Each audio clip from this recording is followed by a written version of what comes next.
ছাত্রী ভাই বোনেরা, আমিরুল মিল্লাতের আজকের এই সাংস্কৃতিক উৎসব উদ্বোধনী প্রোগ্রামে সংস্কৃতির ব্যাখ্যা অনেকেই দিয়েছেন।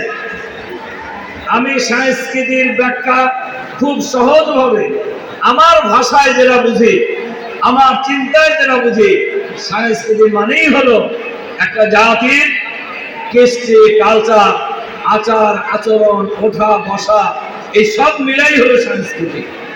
৯৭% মুসলমানের দেশে, ৯২% মুসলমানের দেশে সংস্কৃতি ইসলামের বাইরে হওয়া উচিত কি উচিত না, এটার জন্য বাহাস করার প্রয়োজন নেই।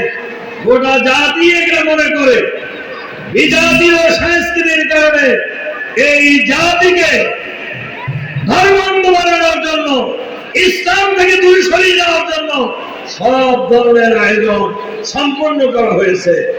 আমরা বিশ্বাস করি আমিরুল মিল্লাত মাদ্রাসা এবং বর্তমান সামগ্রিকভাবে দেশের যে পরিস্থিতি, এই পরিস্থিতিতে বিজাতীয় সংস্কৃতির আমরা মূল উৎপাদন করবো আমাদের প্রিয় জন্মভূমি বাংলাদেশে, ইনশাআল্লাহ। ইনশাআল্লাহ, এটা হলো ১ নম্বর কথা। ২ নম্বর কথা যেটা বলতে চাই, আমিরুল মিল্লাত মাদ্রাসার কাছে শুধু সাংস্কৃতিক অনুষ্ঠান নয়, এই জাতির প্রত্যাশা অনেক বেশি। আমিরুল মিল্লাত মাদ্রাসার সাথে যারা জড়িত, শিক্ষক, ছাত্র, ছাত্রী, আমি মনে করি, আমি আরো অনেক যে একটা অনুষ্ঠানের কথা বলছি, এরা আমাদের এই সমাজের সবচেয়ে মেধাবী লোক, cream of family, cream of society, cream of nation. আগামী দিনের এই নেশনকে, এই জাতিকে সুন্দরভাবে গড়ে তোলার জন্য আমিরুল মিল্লাত মাদ্রাসা ঐতিহাসিক ভূমিকা পালন করবে, ইনশাআল্লাহ। ইনশাআল্লাহ। কাজেই আমি আপনাদের কাছে যে অনুরোধটা রেখে আমার কথা শেষ করতে চাই, যে আমিরুল মিল্লাত মাদ্রাসা মেধাবী ছাত্রদের ঠিকানা, আমিরুল মিল্লাত মাদ্রাসা মেধাবী শিক্ষকদের পরিবার। আমরা একই পরিবারের সদস্য। আমরা এই পরিবারকে মেধা চর্চার কেন্দ্র বানাতে চাই।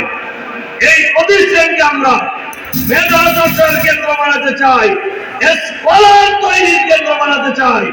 এই আমিরুল মিল্লাত হবে এই বাংলাদেশের আগামী দিনে সৎ, দক্ষ, দুর্নীতিমুক্ত নেতৃত্ব সাপ্লাইয়ের কারখানা, ইনশাআল্লাহ।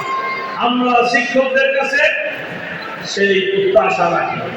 আর ছাত্রদের কাছে আমরা আহ্বান জানাতে চাই, ছাত্ররা নিজেদের মেধা চর্চার মধ্য দিয়ে শুধু ঢাকা বিশ্ববিদ্যালয় নয়, এই পৃথিবীর সব জায়গায় ১ নম্বর হইতে হবে।